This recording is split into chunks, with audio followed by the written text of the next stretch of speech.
నేను రీసెంట్‌గా ఇక్కడికొచ్చిన కొత్తలో మనకి గోంగూరలు అంటే మన గోంగూరలు పూలొచ్చేస్తే ఎలా ఉంటాయి పైన. సో, గోంగూర ఆకులు కాకుండా ఇలా పూలొచ్చినప్పుడు ఉండే ఆకుల్లాగా ఉన్నాయి. సో, నేను మా హస్బెండ్ మార్కెట్‌కి వెళ్ళి సో, అదే గోంగూర అనుకోని నేను తీసుకొచ్చేసాను.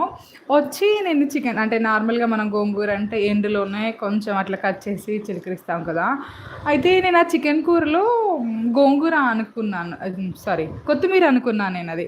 కొత్తిమీర అనుకోని ఆ ఆకుకూర అంట అది. నాకు తర్వాత తెలిసింది. దాని తర్వాత లేడీస్ ఆ చికెన్ కర్రీ మొత్తం లైక్ ఉడుకు ఉడుకు స్మెల్ డిఫరెంట్‌గా అనిపించింది. కొత్తిమీర ఏసుకుంటే ఆ స్మెల్ మనకి అర్థమైపోతుంది. ఎందుకంటే మనం అది వాడతాం కాబట్టి.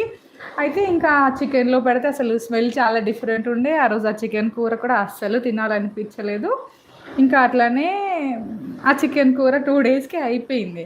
సో, ఆ ఆకు ఆ కొత్తిమీర కాదు, కాదు అనే ఫీలింగ్ ఎక్కువుండే.